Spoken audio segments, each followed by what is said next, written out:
স্পেনের মুসলিমদের ইতিহাস ৮০০ বছরের পুরনো।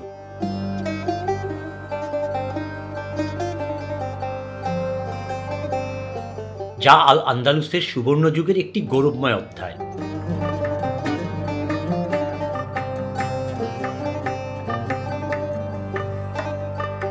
একসময় ইসলামী সাম্রাজ্যের আয়ত্তে থাকা স্পেনে বর্তমানে মাত্র ৪% মুসলিমের আবাস।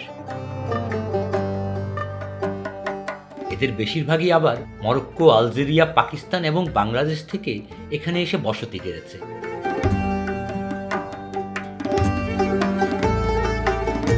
তাই বলে রমজান মাসে এখানে উৎসবের কোনো কমতি থাকে না। বার্সেলোনা, মাদ্রিদ এবং ভ্যালেন্সিয়ার মতো শহরে মুসলিম সম্প্রদায়ের ইফতারে যোগ দেওয়া একটি সামাজিক ঐতিহ্যে পরিণত হয়েছে।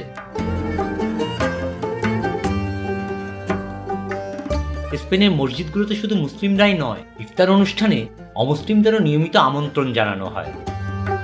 এখানকার ইফতারের একটি বিশেষ আকর্ষণ মরক্কোর হারি রাসু, সাথে মিষ্টান্ন হিসেবে থাকে পাস্তেলা, কুসকুস, বাগরি ইত্যাদি।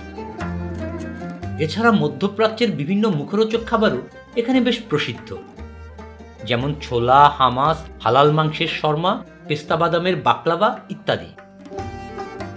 স্প্যানিশ মুসলিমদের ইফতারে আরও থাকে ভেড়ার মাংসের কোফতা, আলা তুর্কা, বার্গার, কাবাব সহ নানা রকম সুস্বাদু খাবার।